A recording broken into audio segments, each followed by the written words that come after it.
എൻ്റെ കഥ പറയാന്ന് വെച്ചാൽ ഞാൻ കുവൈത്തിൽ നിന്ന് വന്നിട്ട് ഞാൻ കുവൈത്തിൽ നിന്ന് വന്നു.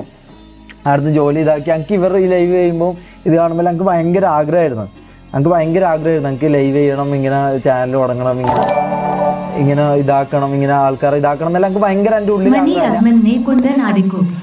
ഞാൻ ആടുന്ന അക്കൗണ്ടിങ് ചെയ്യുമ്പോൾ എൻ്റെ അക്കൗണ്ടിങ് ഞാൻ രാവിലെ 8 മണിക്ക് ഞാൻ ജോലിക്ക് പോകും, രാത്രി 8-9 മണിയാകുമ്പോൾ ഞാൻ തിരിച്ചു വരും. കമ്പ്യൂട്ടറിന് മുമ്പിൽ ഇരുന്ന് ഇതാണ് എൻ്റെ പരിപാടി, പണി.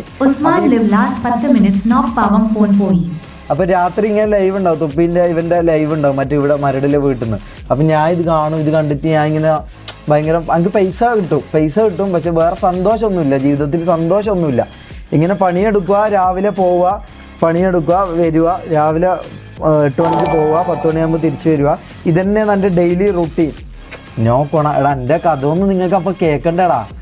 എടാ എന്താടാ എൻ്റെ ഒരു ഇമോഷണൽ കഥയാടാ. എടാ എന്താടാ എൻ്റെ കഥയിലൊന്ന് കേൾക്കടാ പ്ലീസ്. എന്താ നിങ്ങൾക്ക് ഇതൊന്നും കൊണ നിർത്ത്. അപ്പം എൻ്റെ സംസാരം നിങ്ങൾക്ക് ഇഷ്ടമല്ലേ? ഇതെന്താണിത്? എന്നാ ഓക്കെ, ഞാനൊന്നും പറയുന്നില്ല. ഞാൻ രാവിലെ 8 മണിക്ക് പോയിട്ട് രാത്രി ഇതാകുമ്പോൾ ബ്രേക്കെല്ലാം കഴിഞ്ഞ് അങ്ങനെ ജോലി ഇതാക്കും. അപ്പോൾ എൻ്റെ ആഗ്രഹം ഇതായിരുന്നു. അങ്ങനെ ഇവിടെ വന്ന് അപ്പോൾ എല്ലാവരും പറഞ്ഞു നമുക്ക് കഴിവില്ല, എന്നെക്കൊണ്ട് ഇത് പറ്റൂല, അങ്ങനെയായിരുന്നു പറഞ്ഞത്. പിന്നെ ഞാൻ ഇപ്പം ഇത് കുറേ പറയാനുണ്ടായിരുന്നു, ഇമോഷണൽ കുറേ കാര്യങ്ങളെല്ലാം ഇതിൻ്റെ ഇടക്കുണ്ടായിരുന്നു. വലിയൊരു കഥയായിരുന്നു. നിങ്ങൾക്ക് പിന്നെ കേൾക്കണ്ടെന്ന് പറയുന്നു. അപ്പോൾ പിന്നെ വേണ്ട, ഓക്കെ ഞാൻ പറയുന്നില്ല.